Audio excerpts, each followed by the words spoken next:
नमस्कार। ज्योतिष शास्त्र में श्रद्धा और विश्वास रखने वाले सभी जातकों का पारलौकिक जगत चैनल में बहुत बहुत स्वागत है। बुद्धि, व्यापार, व्यवसाय, ज्ञान और धन, आईटी सेक्टर, कम्युनिकेशन, मैनेजमेंट और शेयर मार्केट के कारक युवराज बुध 21 अगस्त को राशि परिवर्तन करेंगे और अपने मित्र सूर्य की राशि सिंह राशि को छोड़कर अपनी उच्च की राशि कन्या राशि में गोचर करेंगे। कन्या राशि में बुध का ये गोचर 26 अक्टूबर तक लगभग 66 दिनों का रहेगा और कन्या राशि में ही बुध भद्र राजयोग भी बनाएंगे। सामान्य रूप से बुध का गोचर एक राशि में 15 दिनों का होता है, लेकिन अपनी उच्च की राशि में बुध का ये गोचर 4 गुना अधिक समय तक लगभग 66 दिन तक रहेगा। बुध कन्या राशि में ही वक्री होंगे और पुनः कन्या राशि में ही मार्गी भी हो जाएंगे और बुध वक्री अवस्था में और भी अधिक शुभ फल प्रदान करते हैं। यहाँ एक और महत्वपूर्ण बात मैं आपसे शेयर करना चाहता हूँ। कन्या राशि में बुध सर्वाधिक शुभ फल प्रदान करते हैं क्योंकि बुध पृथ्वी तत्वीय ग्रह हैं और कन्या राशि भी पृथ्वी तत्व राशि है। तात्विक समानता के कारण भी बुध श्रेष्ठतम फल प्रदान करेंगे कन्या राशि में। तो बुध के इस राशि परिवर्तन का वृषभ राशि के जातकों पर क्या प्रभाव पड़ेगा, इसी का विश्लेषण करेंगे इस वीडियो में। ये विश्लेषण आपकी चंद्र राशि के आधार पर किया जा रहा है और वीडियो के अंत में बुध के उपायों पर भी बात करेंगे। तो चलिए वीडियो शुरू करते हैं। वृषभ राशि के जातकों के लग्न के स्वामी शुक्र हैं, जो कि बुध के मित्र हैं और 24 सितंबर से 18 अक्टूबर तक बुध के साथ ही गोचर करेंगे और यहाँ पर लक्ष्मी नारायण योग का निर्माण करेंगे। और दूसरी बात, कन्या राशि में शुक्र नीच के हो जाते हैं, लेकिन उच्च के बुध के साथ गोचर करते हुए शुक्र का नीच भंग होगा और शुक्र नीच भंग राजयोग भी बनाएंगे।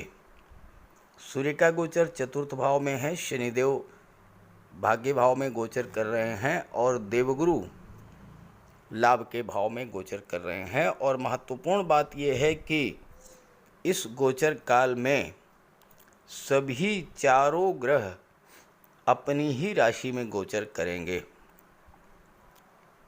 यहाँ पर एक सिंपल सा लॉजिक मैं आपके सामने रखना चाहूँगा।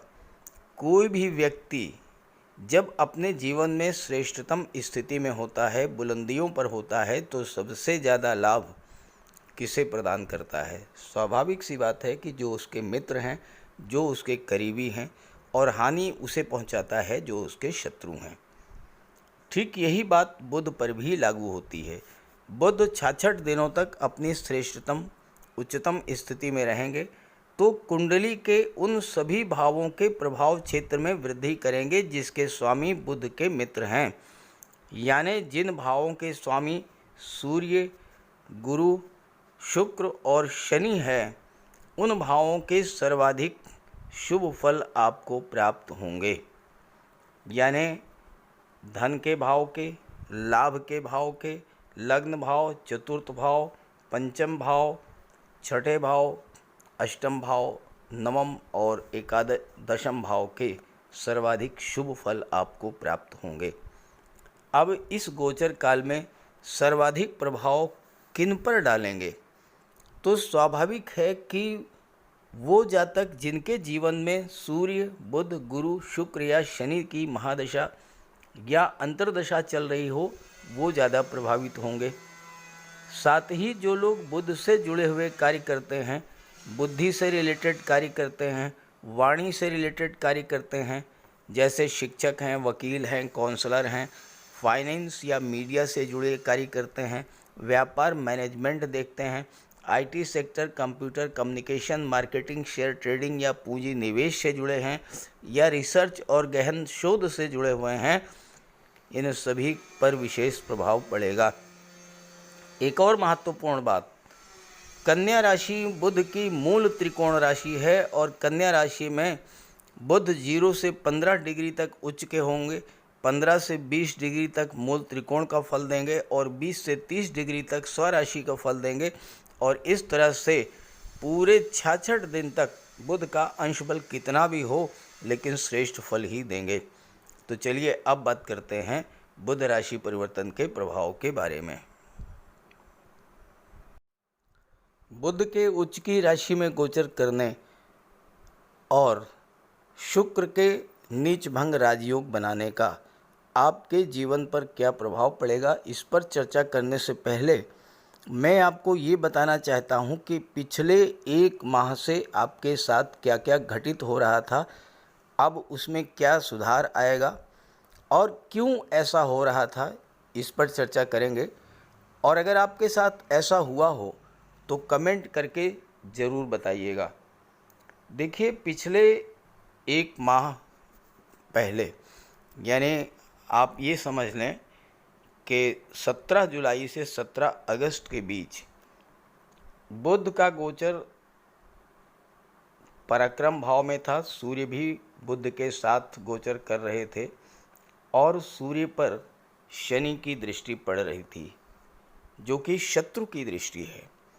देखिए, बुध जब सूर्य के साथ होते हैं तो अपना प्रभाव नहीं डाल पाते, सूर्य के जैसा ही प्रभाव डालते हैं। तो शत्रु की दृष्टि पड़ने के कारण पिछले 1 महीने से आपकी स्थिति ये होगी कि किसी भी काम में आपका मन नहीं लगा होगा, परिश्रम करने की क्षमता कम हुई होगी, उत्साह में कमी आई होगी, मन में निराशा की भावना आई होगी और साथ ही साथ फाइनेंशियल क्राइसिस आपको झेलनी पड़ी होगी।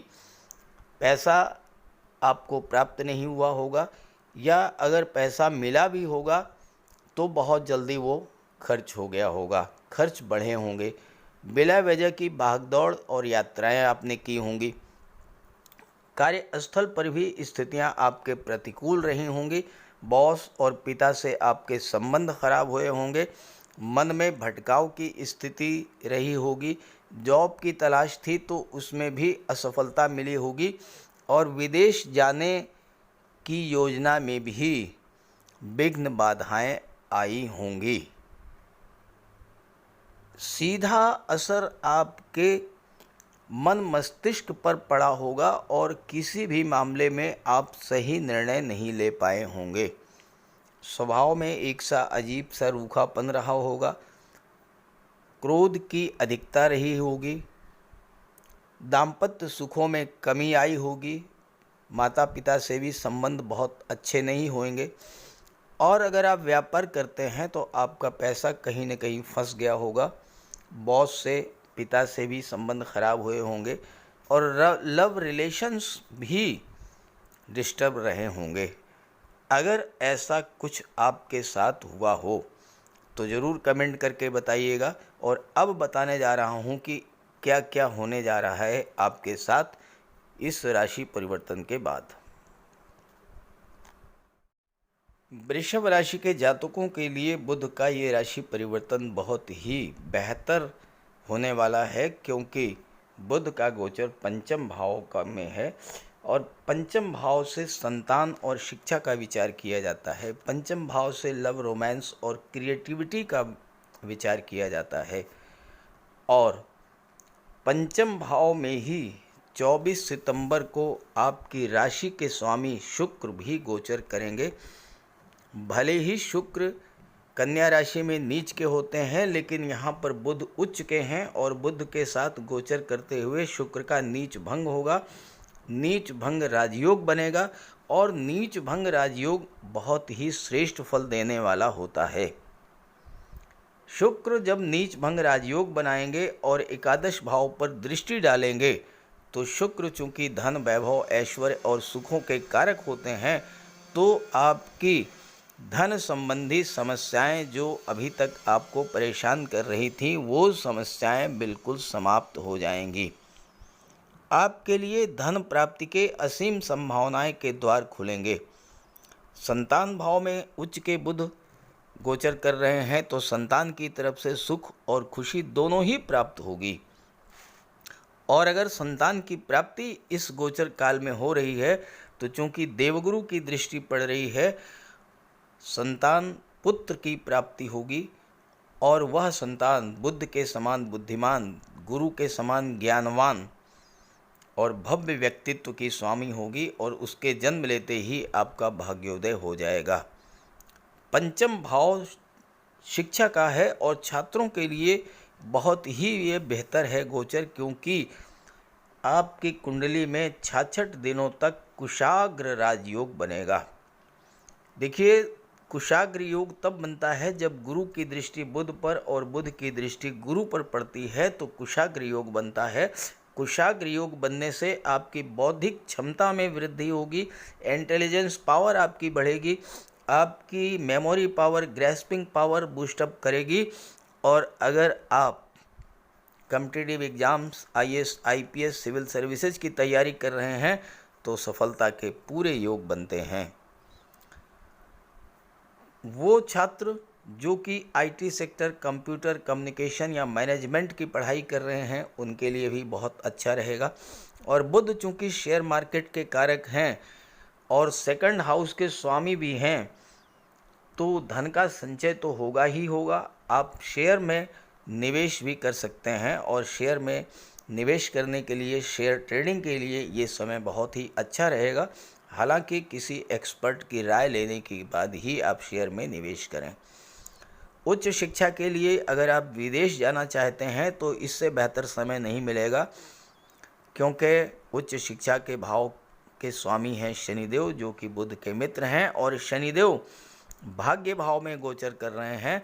तो भाग्य के सपोर्ट से आप उच्च शिक्षा ग्रहण करेंगे, या फिर शिक्षा की प्राप्ति के मार्ग में किसी तरह की जो बाधाएं आ रही थीं वो भी दूर होंगी। इस पूरे गोचर काल में अगर आप भगवान विष्णु के मंत्रों का जाप करेंगे तो बहुत अच्छे परिणाम मिलेंगे। और साथ ही साथ माता दुर्गा और माता लक्ष्मी की उपासना भी अगर आप करते हैं, चूँकि आपके लग्न के स्वामी शुक्र हैं और शुक्र को बल मिले इसके लिए माता लक्ष्मी की उपासना करें तो अकूत धन संपदा आपको प्राप्त होगी। शुक्र आपके लग्न के स्वामी हैं और नीच भंग राजयोग बना रहे हैं। आपके व्यक्तित्व में एक चुंबकीय आकर्षण पैदा करेंगे। मधुर वाणी और सौम्य व्यवहार से आप लोगों के दिलों पर राज करेंगे। शुक्र कला के कारक हैं, तो आप कला के क्षेत्रों संगीत, नृत्य, नाटक, अभिनय, काव्य लेखन, सोशल मीडिया, पत्रकारिता, चित्रकला, मूर्तिकला, शिल्पकला, इन सब क्षेत्रों से धन प्राप्त करेंगे। और शनि चूँकि बुध के मित्र हैं और बुध शनि को प्रभावित करेंगे तो भाग्य का भी सपोर्ट मिलेगा। अष्टम भाव के स्वामी देवगुरु बृहस्पति हैं, तो पहला कार्य तो आपकी आयु में वृद्धि करेंगे, आपको दैवी सपोर्ट दिलाएंगे, ज्योतिष तंत्र मंत्र में आपकी रुचि बढ़ेगी और रिसर्च के क्षेत्र में आपको सफलता मिलेगी। वृषभ राशि के जातकों के लिए बुध और शुक्र का लक्ष्मी नारायण योग इस वर्ष का सर्वश्रेष्ठ योग हो सकता है और आपकी धन संबंधी समस्याएं पूरी तरह से समाप्त हो जाएंगी। धन का संचय होगा, भूमि भवन वाहन का भी आपको लाभ मिल सकता है। अब यहाँ मैंने जैसा शुरू में बताया कि जो शत्रु हैं उस भाव की हानि करेंगे, तो सप्तम भाव के स्वामी मंगल हैं और विदेश भाव के स्वामी भी मंगल हैं। तो यहाँ पर चूँकि मंगल बुध के शत्रु हैं, तो ऐसे में दाम्पत्य जीवन में या लव रिलेशंस में थोड़ी बहुत कड़वाहट आ सकती है। विदेश व्यापार में कुछ दिक्कतें आ सकती हैं, तो इसके लिए आप बुध का उपाय करें। आइए बात करते हैं बुध के उपायों पर। बुध के इस गोचर का पूरा लाभ लेने के लिए बुध का उपाय जरूर कीजिएगा और बुध का उपाय बहुत आसान है। भगवान श्री गणेश की उपासना करें और बुधवार के दिन गणेश जी के मंदिर में जाकर साबुत हरी मूंग का दान करें और गणेश जी के चरणों में बैठ करके कुछ देर अपनी समस्या का निवेदन करें। गणेश जी से आप अपनी बात रखें और उनका आशीर्वाद प्राप्त करें। ऐसे ही माता दुर्गा के मंदिर में जा कर के हरे रंग की चूड़ियाँ अर्पित करें बुधवार के दिन। गौ माता की सेवा करें और हरा चारा या गुड़ जो भी आपके लिए संभव हो वो उन्हें खिलाएं। बुधवार के दिन किसी किन्नर को यथाशक्ति आप दान करें और बुधवार के ही दिन घर के मुख्य द्वार पर पंच पल्लव का तोरण लगाएं, तो इससे आपको लाभ होगा। देखिए, बुध अकेले एक ऐसे ग्रह हैं जो कि राहु पर नियंत्रण कर लेते हैं। तो अगर बुध बली होंगे तो राहु का कोई भी अशुभ प्रभाव आप पर नहीं पड़ेगा। इसलिए बुधवार के दिन ओम बुम बुधाय नमः, ओम बुम बुधाय नमः इसका जाप करें और मिट्टी का एक खाली घड़ा जल में प्रवाहित कर दें। रत्न धारण करना चाहते हैं तो पन्ना धारण कर सकते हैं, लेकिन किसी योग्य ज्योतिषी की सलाह लेने के बाद। बुध का रंग हरा होता है, तो अपने घर में जितना आप हरियाली रख सकें, पेड़ पौधे लगा दें, फूलों के पौधे लगा दें। अगर जगह नहीं है तो गमले में कुछ पौधे लगा दें। इससे एक तो हरियाली रहेगी घर में और दूसरी बात, बुध आपसे प्रसन्न होंगे। और आपके घर में कोई कन्या हो, आपकी बेटी, बहन या भतीजी कोई भी हो, कभी भी आप घर से बाहर जाएं और वापस आते समय खाली हाथ न लौटें, उसके लिए कुछ लेकर के आएं। मिठाई है, खिलौने है, चॉकलेट है, टॉफ़ी है, चिप्स हैं, कुछ भी लेकर के आइए। खाली हाथ मत आइए, उसका आशीर्वाद प्राप्त करते रहिए। और अगर आप किसी शुभ कार्य के लिए घर से बाहर निकल रहे हैं तो जाने से पहले उस कन्या को कुछ उपहार दे करके निकलें। कुछ नहीं है तो 10-20 रुपए ही दे दें। रास्ते में गौ माता मिल जाए तो उनको प्रणाम करके और गुड़ खिला दीजिए। और रास्ते में अगर कोई किन्नर मिले तो उसे कुछ पैसे दे दीजिए, उसे दान दे करके उसका आशीर्वाद प्राप्त कर लीजिए। ये बहुत सरल से और छोटे छोटे उपाय हैं। जिस भी कार्य के लिए आप जा रहे हैं, चाहे वो शादी ब्याह का रिश्ता तय करना हो, चाहे नौकरी या इंटरव्यू के लिए जा रहे हों, चाहे किसी बिजनेस डील के लिए जा रहे हों, आप जिस भी कार्य के लिए जा रहे हों वह कार्य आपका सिद्ध होगा। तो बुध के उपाय ज़रूर कीजिएगा। और ये जानकारी और मेरी बात अगर आपको अच्छी लगी हो तो अपने साथियों को, मित्रों को भी ज़रूर शेयर कीजिएगा। नमस्कार।